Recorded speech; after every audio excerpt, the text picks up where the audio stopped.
Hello guys, welcome back to our YouTube channel. Python की इस series में हम लोग पढ़ेंगे वेरिएबल्स के बारे में।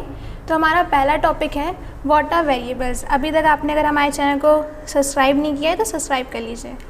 वेरिएबल्स एक कंटेनर होते हैं कोई भी वैल्यू स्टोर करने के लिए, और इसकी वैल्यू हम throughout the program change कर सकते हैं, इसलिए इन्हें वेरिएबल्स कहते हैं। और जैसे कि पाइथन में वेरिएबल्स को डिक्लेयर करने के लिए हमें पहले से इनिशियलाइज़ नहीं करना पड़ता है कि हम लोग इसे आगे यूज़ करने वाले। जैसे कि बाकी लैंग्वेजेस में हम लोग को पहले से डिक्लेयर करना पड़ता है कि हम लोग ये वाला स्पेसिफिक वेरिएबल आगे यूज़ करेंगे, ठीक है। तो वेरिएबल्स बनाने के लिए कुछ रूल्स होते हैं पाइथन में। पहला रूल हमारा होता है कि वेरिएबल कभी भी किसी स्पेशल कैरेक्टर से स्टार्ट नहीं हो सकता एक्सेप्ट अंडरस्कोर। अगर हम लोग @ a लेके एक वेरिएबल क्रिएट करते हैं और उसमें कोई वैल्यू प्रिंट करवाते हैं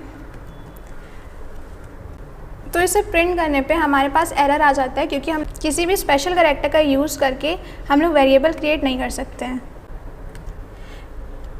नेक्स्ट हमारा रूल होता है वेरिएबल कभी भी किसी नंबर से स्टार्ट नहीं हो सकता है। जैसे फॉर एग्जांपल अगर हम देखें, यहाँ हम @ की जगह 1 ले लेते हैं, और अगर अब हम 1 को प्रिंट करवाएं तो फिर से हमें एरर देगा।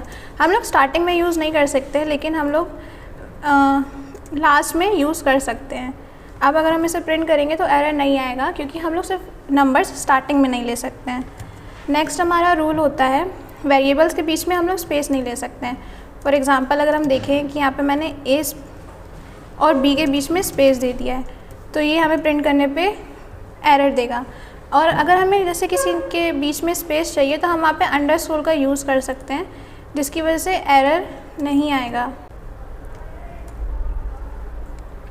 नेक्स्ट हमारा रूल होता है वेरिएबल्स केस सेंसिटिव होते हैं। फॉर एग्ज़ाम्पल अगर यहाँ पे मैंने A और B स्मॉल लिए हैं और यहीं पे मैं कैपिटल A और कैपिटल B में कोई वैल्यू स्टोर करवाती हूँ तो ये हमें अलग अलग वैल्यू प्रिंट करके देंगे।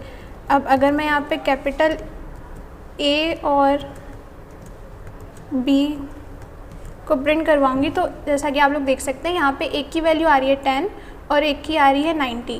तो हम लोग ऐसे ही अलग अलग वैल्यूज़ दे सकते हैं, क्योंकि ये केस सेंसिटिव होता है, ठीक है। नेक्स्ट हमारा टॉपिक होता है स्कोप ऑफ वेरिएबल। तो 2 स्कोप्स होते हैं वेरिएबल के, लोकल स्कोप और ग्लोबल स्कोप। लोकल स्कोप होता है जो कि सिर्फ एक फंक्शन से बिलोंग करता है, मतलब हम लोग उसकी वैल्यू फंक्शन के बाहर यूज़ नहीं कर सकते, सिर्फ वो फंक्शन के अंदर तक वैलिड है। फॉर एग्ज़ाम्पल अगर हम देखें, मैं इस प्रोग्राम को हटा दे रही, अब मैं यहाँ पे एक फंक्शन क्रिएट करूँगी और अब यहाँ पे मैं A की वैल्यू 8 दे रहा है, ठीक है। इसे प्रिंट करने पे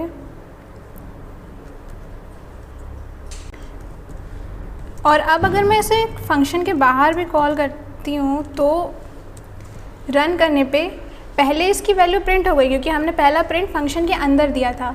ये वाला प्रिंट इस फंक्शन के अंदर है, ठीक है। तो यहाँ पे 8 वैल्यू प्रिंट हो गई, लेकिन नेक्स्ट जो हमारा प्रिंट है ये फंक्शन के बाहर है, इसीलिए हमारे पास एरर आ रहा है, क्योंकि हमने इसे लोकली डिक्लेयर किया था, ग्लोबली नहीं। तो नेक्स्ट हमारा होता है ग्लोबल वेरिएबल्स। ग्लोबल वेरिएबल्स होते हैं जिन्हें हम फंक्शन के बाहर भी यूज़ कर सकते हैं और फंक्शन के अंदर भी यूज़ कर सकते हैं, ठीक है। फॉर एग्ज़ाम्पल अगर हम अब यहाँ देखें कि मैं फंक्शन डिफ़ाइन करने से पहले A की एक वैल्यू दे रही